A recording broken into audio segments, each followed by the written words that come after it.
Bismillahirrahmanirrahim. Assalamualaikum warahmatullahi wabarakatuh. Waalaikumsalam.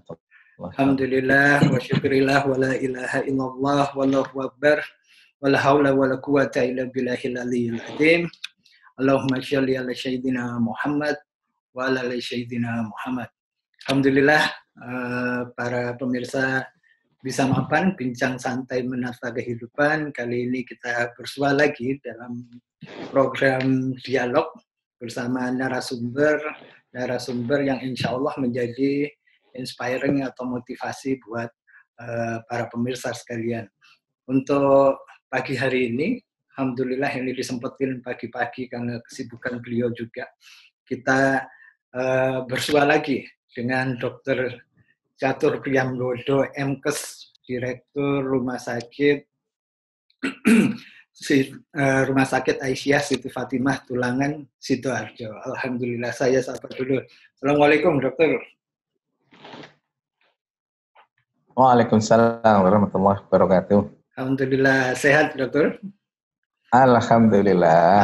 Alhamdulillah. Semoga semua juga bisa diberi kesehatan yang optimal dan dijauhkan Allah dari penyakit apapun. Amin. Amin. Matur nuwun. Ini para pemirsa ini rindu sama dokter ini. Dari kemarin penjelasannya saat Ramadan yang insya Allah menjadi catatan atau pegangan penting buat para pemirsa, para jamaah. Nah, kali ini kita pengen paham lagi, Dok. Sebentar lagi kan kita akan memasuki salah satu hari raya lagi, hari raya umat Islam, Idul Adha, insya Allah. Ya tentunya dengan perkembangan kondisi saat ini, umat ingin tahu atau pemirsa ingin tahu sebaiknya bagaimana kita bisa menyikapinya, karena kan salah satu ritualnya adalah nanti ada penyembelihan kurban dan sebagainya. Tapi sebelumnya kemarin sempat juga di-share oleh Dr. Catur, pemirsa, ada satu data dari kawan-kawan Muhammadiyah kalau nggak salah, itu yang menunjukkan data khususnya yang ada di Jawa Timur itu angka dari COVID-19 atau Corona ini masih cukup tinggi, bahkan di Surabaya juga menempati ranking pertama. Secara nasional juga mungkin ranking kedua mungkin di Jawa Timur ini. Nah ini mungkin dokter bisa kasih analisa kira-kira kenapa ya dokter ya? Apakah memang karena masyarakat kitanya yang kurang aware, kurang paham, kurang nurut atau apa? Dokter, silakan diulas dulu. Bismillahirrahmanirrahim. Assalamualaikum warahmatullahi wabarakatuh. Assalamualaikum. Alhamdulillah, syukurillah, wala hawla wala quwata illa billah. Qul in kuntum tuhibbunallah fattabi'ukumullah wa yaghfir lakum dzunubakum wallahu ghafurur rahim. Para pemirsa yang dirahmati Allah, Ustaz Jidud, kata yang pantas kita aturkan saat ini kecuali rasa syukur kehadirat Allah Subhanahu wa taala yang telah memberi kita begitu banyak kenikmatan. Amin. Terutama nikmat iman, Islam, waktu, niat, kesempatan hingga nikmat sehat sehingga kita bisa hadir kembali insyaallah dalam keadaan sehat walafiat. Amin. Jadi merangkai semua apa yang terjadi akhir-akhir ini memang kita dihadapkan pada satu kondisi yang barangkali bisa dikatakan kontradiktif gitu ya. Ada kondisi kontradiksi yang berseberangan sama sekali, atau dalam bahasa lebih memprihatinkan lagi tanda kutip, ada kondisi yang ironis gitu ya. Yeah. Ada kondisi yang memang berseberangan gitu ya. Di satu sisi masyarakat itu ada kondisi satu masyarakat yang tanda kutip meremehkan virus corona ini, meremehkan COVID-19 ini. Apa gambaran yang tampak dari mereka yang meremehkan itu? Mereka mengatakan sudah ono COVID itu akal-akalan saja, COVID itu konspirasi, COVID itu buatan dan seterusnya. Pada satu kondisi meremehkan COVID-19 ini seolah-olah nggak ada virus corona, seolah-olah ini adalah sesuatu yang terlalu mengada-ada dan seterusnya. Tetapi di saat yang bersamaan, kalau kemudian ada tetangganya yang meninggal, yang itu diduga COVID, lari tunggang langgang. Yeah.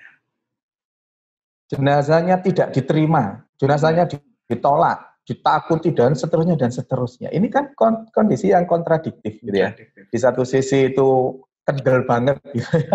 Wani tok wis pokoknya ya, kawan wis wani ya. Tapi di satu sisi yang lain itu ketakutan sekali. Nah, tentu dua kondisi ini yang sangat kontradiktif ini pasti ada penyebabnya, pasti ada muaranya. Muaranya apa? Muaranya selalu merujukannya itu selalu ke apa yang mereka peroleh, apa yang mereka dapatkan, atau dalam bahasa kita, apa ilmu yang sudah mereka peroleh gitu ya. Jadi memang betul apa yang disampaikan Al-Quran itu di Al-Mujadilah ayat 11 itu, ya fa'illahul ladzina amanu minkum walladzina utul ilma darajah. Allah akan meninggikan derajat di antara kita ini orang-orang yang beriman dan berilmu. Ternyata iman tidak cukup, iman saja tidak cukup, harus dengan ilmu. Maka perlu diketahui ilmu terkait dengan ini, ilmu terkait dengan pandemi COVID-19, ilmu dengan bagaimana proses penularannya, bagaimana bahayanya virus ini, bagaimana dia terus kemudian bisa tumbuh pesat dan seterusnya itu. Nah, barangkali kalau mau menelaah kondisi ini yang terus kemudian angkanya masih cukup tinggi, kita ranking 2, di Jawa Timur sendiri Surabaya itu ranking 1, bahkan ada yang mengatakan bahwa ini bukan di Surabaya bukan sekedar merah. Gitu. Kalau toh tidak mau disebut hitam, kalau toh tidak mau disebut hitam, ya ini merah yang digoreng sampai gosong gitu. Iya, merah marun. Ya tetap merah.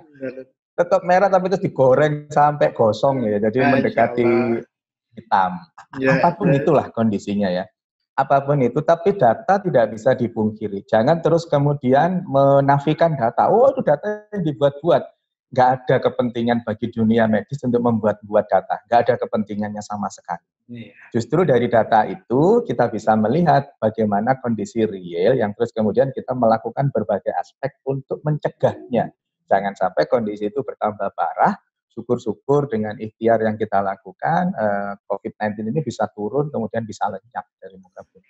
Nah, amin. Maka butuh penjelasan tentang COVID-19 ini secara utuh, nggak parsial, nggak terputus-putus, dan ada potensi dengan segala yang terjadi saat ini, cerita tentang COVID-19 ini itu nggak utuh diterima masyarakat, gitu ya. Apalagi terus ada kontradiksi yang lain, itu di level masyarakat ya, ada kontradiksi yang lain yang barangkali juga dilakukan oleh pemerintah dalam konteks di Jawa Timur, dalam konteks Surabaya lebih spesifik lagi, itu ada yang kontradiksi yang dilakukan oleh pemerintah kota Surabaya dalam hal ini. Saya tidak dalam konteks untuk apapun. Saya hanya melihat kondisi ini secara real berdasarkan data, berdasarkan bukti otentik yang ada. Misalkan terkait dengan jumlah pasien-pasien COVID, diketemukannya pasien COVID yang masih tinggi, entah itu dengan rapid test massal, dengan swab dan seterusnya, atau secara alami diketemukan, intinya adalah jumlah pasien, jumlah penderita yang mengalami COVID-19 ini, yang rapid testnya reaktif ataupun sudah terkonfirmasi melalui swab, itu masih naik, masih tinggi. Masih tinggi. Dan itu bukan sesuatu yang dalam kacamata epidemiologi, bukan sesuatu yang bijak kalau terus kemudian PSBB-nya ditiadakan, PSBB-nya dilonggarkan. Dari berbagai statement yang ada, yang menjadi rujukan utamanya, ini masalah kesehatan, harusnya yang menjadi rujukan utamanya masalah kesehatan. Pendapat-pendapat tentang kesehatan. Tetapi ini agak berbeda, itu yang kami sampaikan, mungkin disebut sebagai kontradiktif itu. Walaupun memang tidak harus menafikan yang lain. Tetapi yang dijadikan rujukan adalah ini masalah kesehatan, yang dijadikan rujukan masalah ekonomi. Jadi ini sebenarnya tidak gaduh. Bukan sesuatu yang kemudian bisa disatukan dengan landasan ekonomi, dengan alasan ekonomi, maka terus kemudian alasan-alasan protokoler medis yang harusnya dijalankan ini terus akhirnya dinafikan. Maka terus yang terjadi akan ada lonjakan lagi, lonjakan yang semakin tinggi, saya mengatakan ini supaya tidak rancu nanti dengan yang second wave. Ini belum second wave ini, belum gelombang kedua ini, belum. Dalam kacamata epidemiologi ya, dalam kacamata epidemiologi, dalam kacamata kesehatan ini belum second wave, ini masih gelombang yang pertama, masih first wave yang belum turun. Jadi masih first wave naik terus, belum dikatakan second wave. Dikatakan second wave itu kalau sudah pada satu puncak, terus kemudian landai, kemudian turun, tapi ada satu masa lagi outbreak naik lagi. Itu baru second wave. Itu baru second wave. Nah, kondisi yang ada saat ini masih first wave yang masih terus naik, tapi di sisi lain ini seolah-olah sudah ditiadakan. Maka dengan dilonggarkan atau ditiadakannya PSBB itu, dimunculkan istilah new normal dan seterusnya itu, nah maka terus kemudian akhirnya masyarakat abai. Masyarakat akhirnya jatuh pada kondisi itu tadi, jatuh pada kondisi meremehkan, jatuh pada kondisi itu sudah tidak ada apa-apa, ini konspirasi, apalagi yang menggunakan penganut teori konspirasi, sudah, kalau ini sudah konspirasi, sudah selesai, nggak ada yang dilakukan. Ini konspirasi kok, nah gitu. Gimana bisa dikatakan konspirasi? Kalau toh konspirasi ini dikatakan berasal dari Eropa, berasal dari Amerika, berasal dari Cina, misalkan ya konspirasinya ini. Gimana dikatakan konspirasi yang mereka sendiri juga rugi dengan kondisi ini? Banyak korban. Mereka juga keteteran dengan kondisi ini, banyak korban di sana. Permasalahan ekonomi menjadi tidak karu-karuan. Ayo coba kalau ini misalkan konspirasinya Amerika, kenapa dolar Amerika kok juga turun? Iya. Kalau konspirasinya Cina, berapa banyak korban yang ada di Cina sana? Kalau konspirasi Eropa, berapa banyak yang kemudian negara kacau dengan kondisi ini? Yeah. Bisnis kacau balau semua, sepak bola, tidak bisa. Akhirnya tetap mereka harus memunculkan itu dengan catatan betul-betul negaranya sudah selesai, tanda kutip ya, selesai landai atau turun, baru kemudian dengan berbagai apapun yang terjadi, industri-industrinya sudah mulai jalan dengan catatan-catatan tertentu. Iya, nah, benar. Hal seperti itu yang tidak bisa kita ambil contoh. Kalau mereka di sana sudah lockdown, sudah melaksanakan karantina wilayah, sepak bola sana sudah mulai. Misal kita mau lihat Liga Jerman, Bundesliga, atau La Liga, atau FA, ya Inggris. Mereka sudah mulai jalan tanpa penonton. Pada saat ngegolkan, nggak rangkulan, cukup dari jauh, dan seterusnya itu. Lah terus kita yang di Surabaya, loh, Liga Italia, Liga Inggris, Liga Jerman, Liga Spanyol sudah mulai kok. Kenapa kita nggak mulai? Ayo Persebaya mulai. Ya nggak gitu. Benar. Karena kondisinya berbeda, gitu ya. Nah, seringkali kita juga melihat acuan yang sebenarnya tidak bisa dijadikan percontohan, gitu ya. Kita melihat Eropa sementara kondisi mereka sudah melalui proses karantina wilayah, sudah lockdown, sudah sekian kali, dievaluasi secara medis, secara kesehatan, secara epidemiologi, jatuhlah pada satu kondisi, ini kita sudah bisa memulai. Dan itu jauh berbeda dengan kondisi Surabaya atau Jawa Timur atau Indonesia pada umumnya. Ya.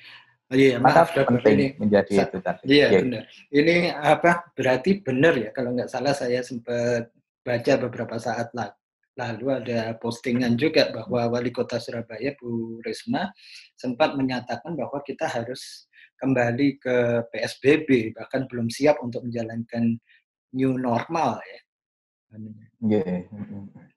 Jadi kalau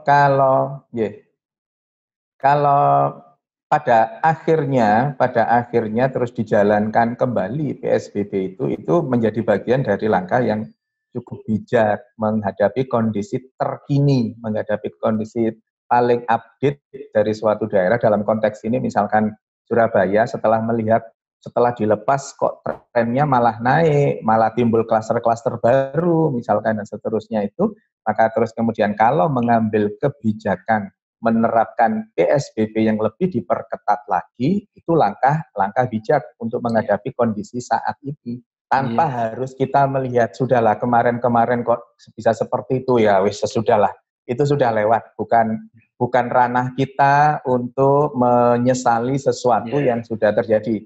jauh lebih penting untuk membuat apa langkah yang bisa kita ambil ke depan untuk supaya bisa mengatasi pandemi COVID-19 ini dengan baik. Saya kira itu langkah yang bijak kalau memang akan diterapkan lagi PSBB, tentu dengan koordinasi dari semua stakeholder yang akhirnya kemudian tercipta satu konsep, satu strategi yang itu tanda kutip tidak harus merugikan pihak-pihak lain, ya.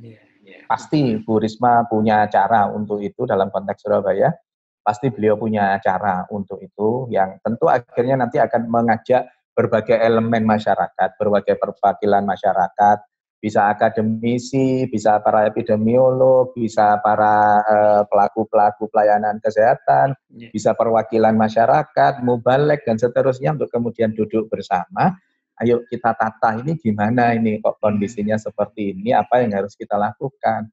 Hasil dari keputusan itu disosialisasikan betul oleh masing-masing itu supaya nyampe ke masyarakat. Masyarakat paham targetnya bagi saya, targetnya itu COVID-19 ini jadi common enemy gitu loh. Jadi musuh bersama. Bersama, gitu. Benar. Iya, jadi kalau sudah ini jadi musuh bersama, sudah kita merasa bahwa ini musuh kita bareng ini. Wah, ayo dia ajar bareng-bareng. Bareng-bareng. Ayo, tentu yang dimaksud diajar bareng-bareng itu virusnya, bukan orangnya, bukan orang yang kena virus itu, bukan. Virusnya yang kita hajar bareng-bareng. Orang yang kena virus, sudah kadung kena virus ini, ya ayo kita rawat dengan baik untuk dihajar virusnya melalui orang yang bersangkutan. Jangan disalahartikan hajar virusnya, oh berarti ini orang-orang yang kena COVID-19 harus dihilangkan. Wah, enggak seperti itu. Benar. Ini harus hati-hati betul ini dengan kondisi masyarakat yang seperti ini. Apalagi person to person yang dianggap sebagai seseorang yang jadi panutan, kalau mengucapkan sesuatu harus betul-betul dipikirkan. Jangan sampai bias apa yang disampaikan itu. Kalau dikatakan sesuatu tapi punya makna bias itu bisa runyam kondisinya, bisa salah paham malah. Bisa salah paham dan nanti memunculkan sesuatu yang justru itu enggak mendukung untuk sebuah penyelesaian dari sebuah masalah yang ada. Nah, paham. Sepakat, Dokter. Ini saya juga ada kondisi nih sekarang yang mungkin penerapannya yang harus kita bahas. Dari satu daerah, alhamdulillah, karena mungkin juga mereka tadi sempat disampaikan oleh Dokter Catur meremehkan atau menganggap bahwa COVID-19 ini biasa. Ini ada satu masjid yang saya paham mereka masih terus menyelenggarakan ibadah-ibadah sholat seperti biasanya, ya, seperti tidak ada kondisi pandemi ini.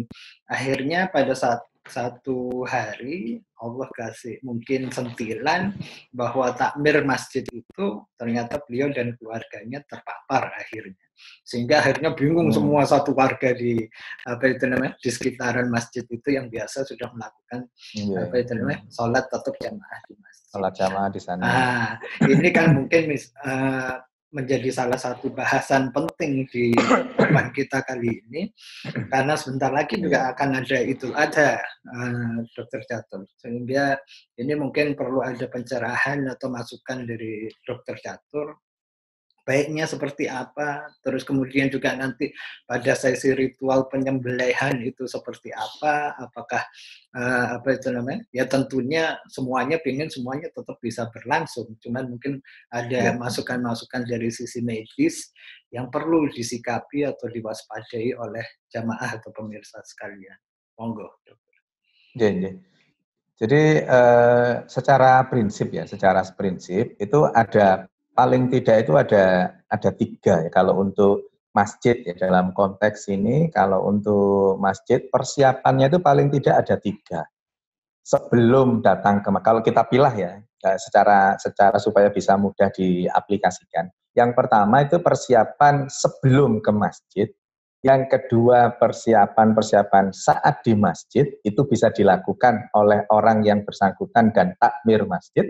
Yang ketiga kemudian pada saat selepas sholat atau segera keluar dari masjid, gitu ya. Ini 3 area ini yang memang harus betul-betul dipertimbangkan untuk apabila sebuah masjid akan membuka kembali atau akan menjalankan sholat berjamaahnya itu. Nah, kalau merujuk kepada surat edaran, merujuk kepada fatwa, merujuk kepada maklumat, itu yang boleh seperti itu sesungguhnya adalah mereka yang lokasinya, zonanya zona hijau. Mereka yang lokasinya zona hijau. Artinya pada kondisi terkininya itu tidak didapatkan penderita di sana. Kalau kita mau menggunakan terminologi yang disebut hijau itu apa, merah itu apa, gitu ya. Nah, sekali lagi, kalau secara kondisi normatif yang ada di Jawa Timur, ini masih belum ada yang hijau. Belum ada, secara ya, provinsi. Secara provinsi. Kemudian di breakdown menjadi kota per kota. Kota misalkan di Surabaya. Di Surabaya itu masih merah. Bahkan ada yang mengatakan tadi itu hitam atau merah yang digoreng gosong. Gitu ya. Apakah terus kemudian di masing-masing kecamatan itu juga ada yang sudah hijau? Dari data yang ada, kecamatan-kecamatan pun itu juga masih merah semua. Artinya kalau menggunakan rujukan itu tadi di Jawa Timur ini, kecuali daerah-daerah yang betul-betul terpencil gitu ya, walau bagaimanapun kan di Jawa Timur ini masih ada daerah yang terpencil yang tidak terkontaminasi dengan apapun, penduduknya lokal hanya melakukan kegiatan-kegiatan di sana saja. Ya barangkali kalau ada yang masih daerah seperti itu, nah bagi mereka itulah yang tanda kutip masih bisa diperbolehkan untuk kemudian sholat berjamaah di masjid. Areanya area hijau, zona hijau. Nah, bagaimana dengan kondisi real yang ada saat ini? Apakah zona merah yang masih merah itu bisa dikondisikan untuk terus kemudian tetap menjalankan sholat berjamaah, tetapi dengan protokoler-protokoler medis yang itu nanti akan bisa meminimalkan atau ya syukur-syukur bisa menghilangkan. Apakah ada dalam tataran teoritis medis, kalau semua itu dilakukan secara baik dan benar, ada potensi untuk bisa meminimalkan. Ada potensi untuk bisa meminimalkan, asalkan itu baik dan benar sesuai dengan protokoler medis. Seperti yang saya sampaikan tadi. Misal, pada saat persiapan di rumah, apa yang harus dilakukan? Kemudian di masjid dan kemudian keluar dari masjid. Misalkan di yang lagi rame beberapa waktu yang lalu bilik desinfeksi misalkan. Ya. Bilik desinfeksi sebelum masuk ke masjid disemprot seperti itu.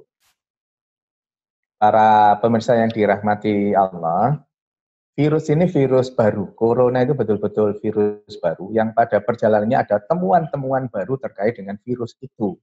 Walaupun secara bentuk strukturnya itu ya corona namanya, karena bentuknya bulat seperti itu.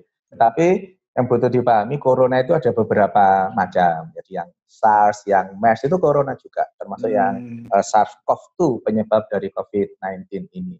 Itu secara itu bentuknya sama, tetapi yang jelas untuk COVID-19 ini, SARS-CoV-2 ini itu ada sesuatu yang terus berkembang dia, terus dicari pola-pola dari virusnya ini. Maka bisa dipahami kalau terus kemudian vaksinnya ya masih belum diketemukan, apalagi terus kemudian obat-obatannya.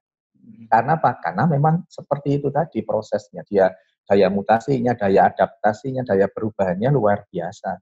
Maka terus kemudian bisa saja secara fisiknya di tubuh kita yang semula adanya itu di saluran pernafasan, ternyata nanti bisa terjadi yang dinamakan badai sitokin itu yang kemudian nanti bisa ke organ-organ yang lain, yang itu pun juga akan menimbulkan kematian.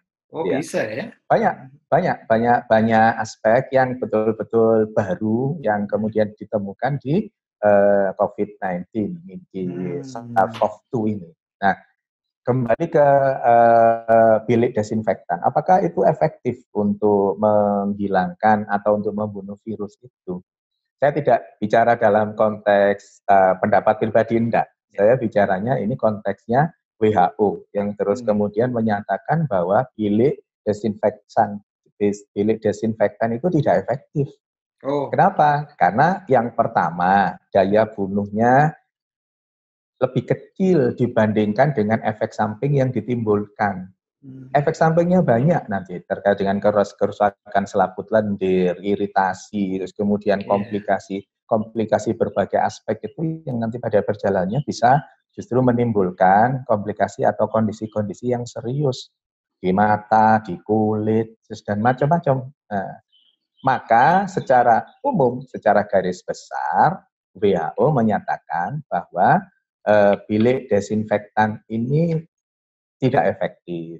Justru malah menimbulkan berbagai resiko-resiko medis, berbagai efek samping yang terus kemudian timbul. Nah, maka terus kemudian dengan mengacu pada WHO itu ada beberapa cukup banyak yang akhirnya masjid-masjid itu tidak menjalankan hal itu, termasuk di kantor, di bank, di kantor. Ya. Kecuali kalau langkah misalkan yang di Surabaya pada saat itu masuk ke Surabaya mobilnya disemprot dengan desinfektan, mobilnya tidak masalah. Mobilnya tidak masalah. Nah, tapi kalau kena orangnya, ini kan ada area-area terbuka di dalam tubuh kita pada saat terkena itu.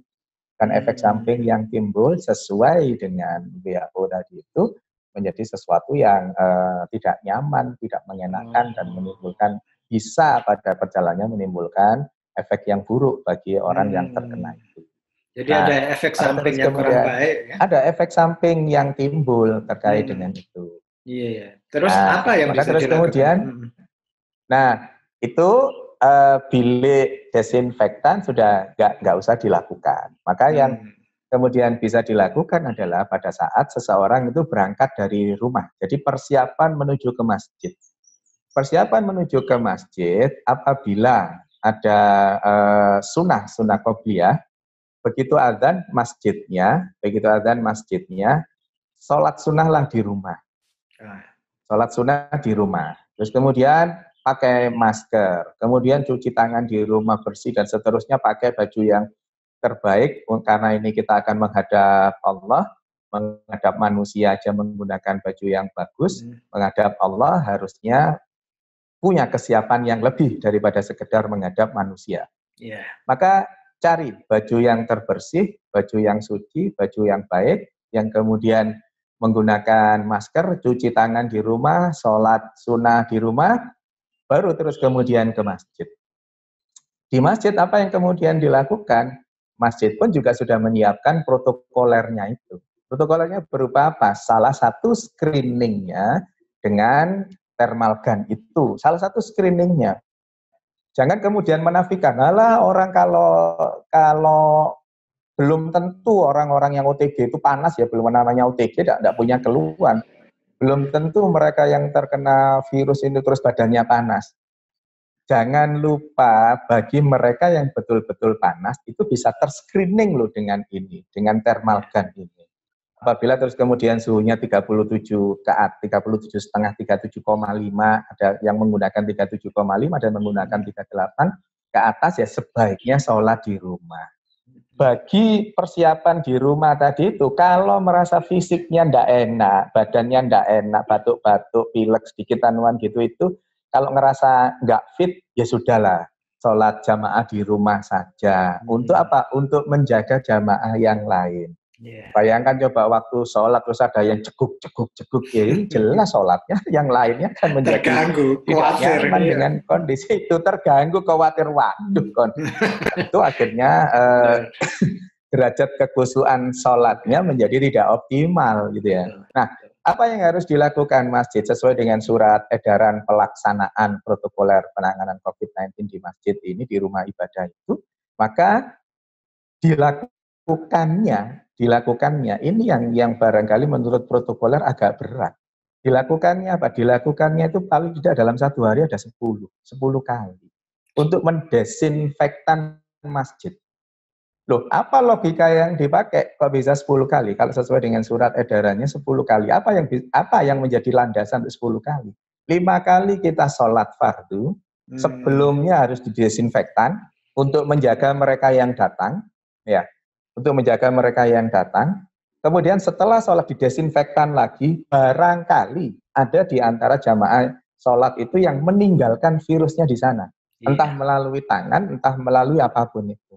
Maka secara terminologi medis 5 kali sholat fardu, di antara satu sholat ini ada 2 kali di awal dan di akhir selepas sholat, jadi sebelum dan selepas sholat, maka terus kemudian minimal ada 10 kali.